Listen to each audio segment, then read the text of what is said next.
একজন মারা গেছে আর কোনো মায়ের কুলজন এইভাবে খালি না হয়। প্রথম অপারেশন সাকসেস না হওয়াতেই তারা দ্বিতীয় অপারেশন করেছে।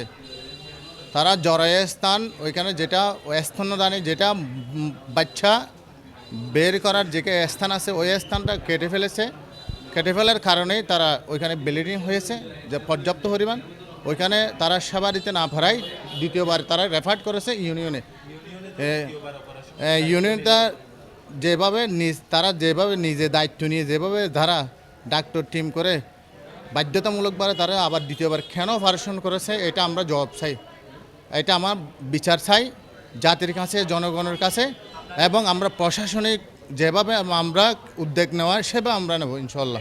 পেশেন্টটা 8 ব্যাগ ব্লাড লাগার মতো পরিস্থিতি তৈরি করেছেন উনি যদি ওই পেশেন্টটা নর্মাল ডেলিভারির পেশেন্ট ছিল না, ওই পেশেন্ট ছিল সিজারের পেশেন্ট। উনি সিজার সুস্থ মন মানসিকতার না হলে উনি সিজার করেছেন কেন? আর সুস্থ মন মানসিকতার হলে, সুস্থ পরিবেশের হলে 8 ব্যাগ ব্লাড লাগার কোনো কথাই না। আর দ্বিতীয় অপারেশনের কোনো প্রয়োজনও ছিল না। প্রথম অপারেশনে সাকসেস করতে পারেন নাই, ওনার ব্যর্থতা ছিল। উনি প্রথম অপারেশনটাতে অনেক ভুল করেছেন, জরায়ু কেটে ফেলেছেন, ব্লাডিং বন্ধ করতে পারেন নাই। ঠিক আছে, ধন্যবাদ। আমরা আইনের ব্যবস্থা নেব।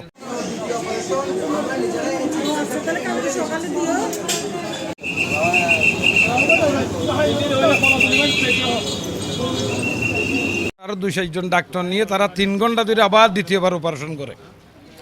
দ্বিতীয়বার অপারেশন করার পরেও যেহেতু ডাক্তারদের ইন্টারলিম ব্যবহার, কিছু ডাক্তার তাদের এই সানিকে মনবর করে কথা বলেছে, এই কাজটা করা তোমার উচিত ছিল না।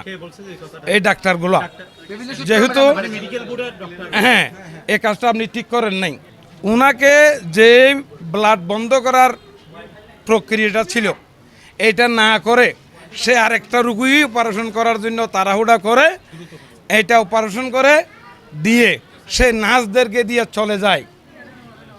ওখানে যখন ব্লিডিং হয়, বেশি ব্লিডিং হয়, তখন সে ওই অন্য পন্থায় অন্যান্য ডাক্তারদের সহযোগিতা নিয়ে ইউনিয়নে আনে। ইউনিয়নে আনার কারণটা হইল উনি যদি ভুল না করে থাকে সে ডাক্তার 3 ঘন্টা আবার অপারেশন করতো না। সমস্ত ডকুমেন্টপত্র আমাদের কাছে আছে, এটা আমরা প্রতিকার চাচ্ছি। আপনারা যারা মিডিয়া ভাই আপনারা এখানে উপস্থিত হয়েছেন, একজন মারা গেছে আর কোনো মায়ের কুলজন এইভাবে খালি না হয়।